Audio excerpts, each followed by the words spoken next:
नमस्कार दोस्तों, मैं रोहन शर्मा स्वागत करता हूं सभी का आपके अपने चैनल सतत प्रवाह में। कैसे हैं आप सभी दोस्तों?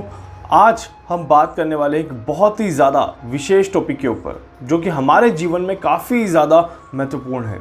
उससे पहले आप सभी का मैं बहुत बहुत धन्यवाद करता हूं। पिछले कुछ समय में जो वीडियोस मैंने बनाए हैं वो आप सभी ने बहुत ज़्यादा पसंद किए हैं और आप सभी को उनका महत्व समझ में आया है कि आखिर वो किस चीज़ के लिए आपके जीवन में ज़रूरी है। और उम्मीद करता हूँ कि वो वीडियोस, वो कंटेंट, वो टॉपिक्स आप सभी के लिए काफ़ी ज़्यादा मददगार रहेंगे। चलिए आज हम बात करते हैं यहाँ पर एक बहुत ही ज़्यादा इंटरेस्टिंग टॉपिक के ऊपर। अपने जीवन से अगर नफ़रत मिटानी है तो आपको क्या करना है? जीवन में नफ़रत है ही क्यों? सबसे बड़ा सवाल ही यही है दोस्तों कि आखिर हम नफ़रत रखते ही क्यों हैं और उसके बाद उसको मिटाना भी मुश्किल हो जाता है। जी हाँ, ये बहुत बड़ी बात है और भगवान श्री कृष्ण ने गीता में इसके लिए बहुत कुछ बताया गया है। उसी का कुछ अंश मैं आपके सामने यहाँ पर रखूँगा जो कि हमारे जीवन के लिए काफ़ी ज़्यादा ज़रूरी रहने वाला है। देखिए, नफ़रत का मतलब होता क्या है पहले समझते हैं।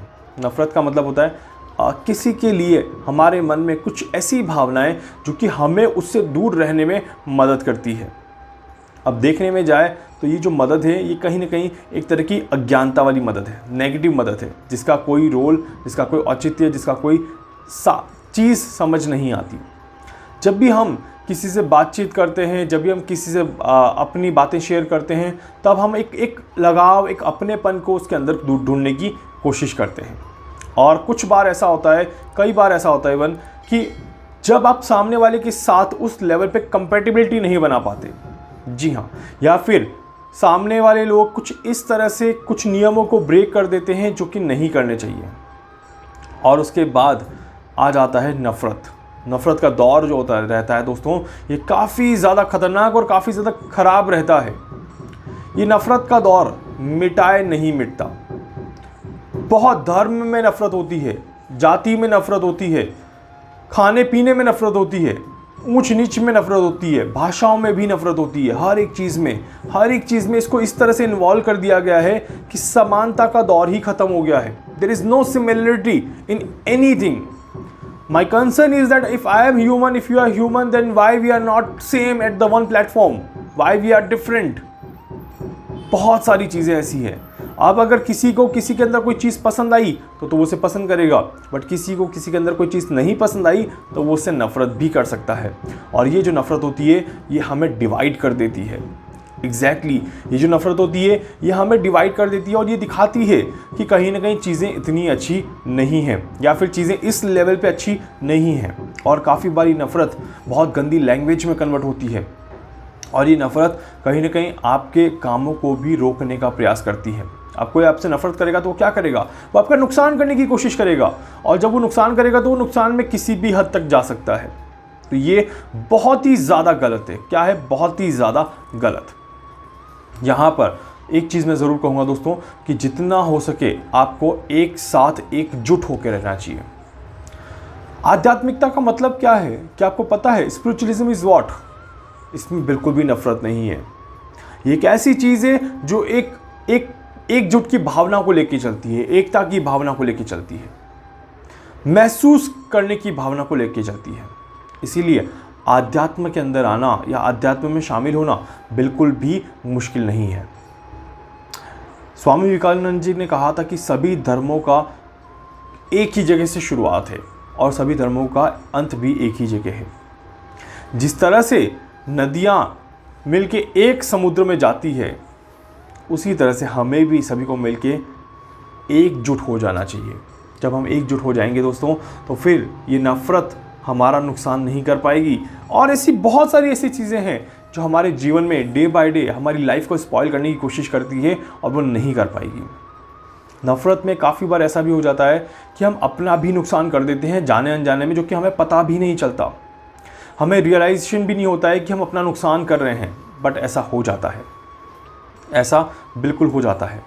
इसीलिए दोस्तों आप सभी से कहूँगा जितना हो सके रिलैक्स रहिएगा, जितना हो सके शांत रहिएगा और अपने आप में बिल्कुल पेशेंस के साथ अपने जीवन को आगे बढ़ाइएगा तो शायद कहीं ना कहीं आपको फ़ायदा ज़्यादा मिलेगा। अदरवाइज़ आपको कहीं ना कहीं दिक्कतें, परेशानियाँ हो सकती हैं।